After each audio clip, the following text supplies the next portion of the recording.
Welcome to P Agarwal editorial. सबसे पहले sorry कि आज कुछ ज़्यादा ही लेट हो गया। बीच बीच में किसी दिन काफ़ी ज़्यादा लेट हो जाता है, बट मैं कल से प्रॉपरली कोशिश करूँगी कि 12 बजे से तो एटलीस्ट पहले आ ही जाया करे वीडियो। तो आज हमारा टॉपिक है the dangerous illusion caused by development rankings. तो इसमें क्या होता है कि अब हम डेवलपमेंट रैंकिंग्स जो आते हैं उसमें बाकी देश काफ़ी ऊपर होते हैं, पर लेकिन अब जैसे कैलिफोर्निया में वाइल्ड फायर्स है, वो कैसे हो रही है इतनी ज़्यादा डेवलपमेंट के कारण। उसके ही कंसिक्वेंसेज है ना कि ये इन्वायरमेंटल कंसिक्वेंसेज हो रहे हैं जो उनकी डेवलपमेंट मॉडल्स जो चल रहे हैं वेल्दी नेशंस के। तो उसके कारण वाइल्ड फायर जैसे कैलिफोर्निया में होना, जिससे कि $250 बिलियन का तो डैमेज ही हो गया।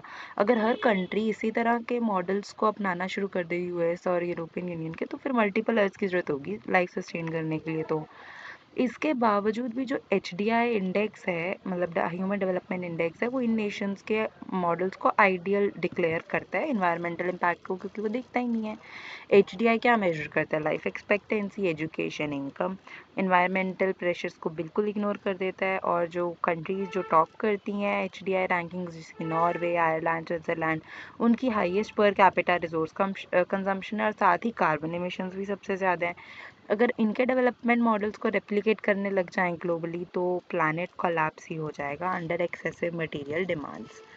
फिर इसी के लिए एक पार्शियल फिक्स हुआ, प्लानिटरी प्रेशर एडजस्टेड HDI आया, जिसमें थोड़ा बहुत एनवायरमेंटल इम्पैक्ट करने लगा, बट लेकिन वो भी रिलेटिव हो गया। जैसे परसेंटाइल कैलकुलेट होती है, वैसे ही वहाँ पे रिलेटिव मार्किंग होती थी।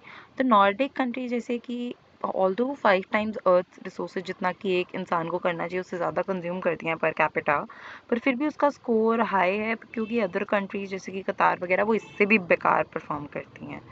तो ये एक इल्यूजन क्रिएट करता है प्रोग्रेस का, while maintaining the same status. Status वही है कि हाँ वो उतना ही कंजम्पशन कर रही है, बट वो फिर भी रिलेटिविटी के कारण थोड़ा ठीक लगता है।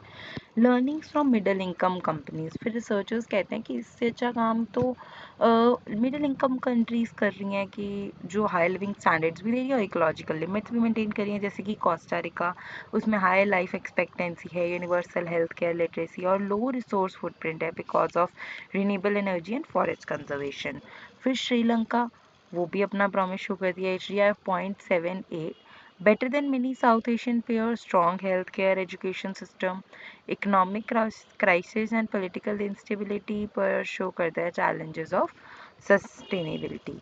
Then India's need for new development model, हम हाई कंजम्पशन पाथ पे तो नहीं चल सकते, पर लेकिन हमें फिर भी एक ऑल्टरनेटिव मॉडल की ज़रूरत है जो इकोनॉमिक ग्रोथ, एनवायरमेंटल और सोशल जस्टिस के साथ बैलेंस करे।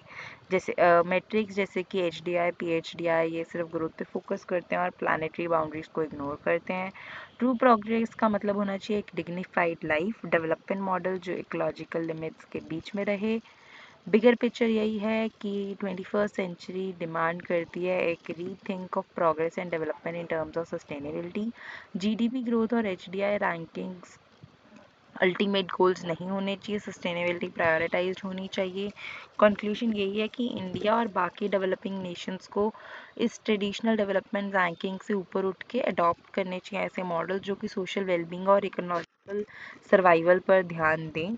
ट्रू मेजर हमारी प्रोग्रेस का 24th सेंचुरी में सिर्फ इकोनॉमिक ग्रोथ नहीं है, बल्कि एबिलिटी टू लिव सस्टेनेबिलिटी है with in the planets limit. Thank you.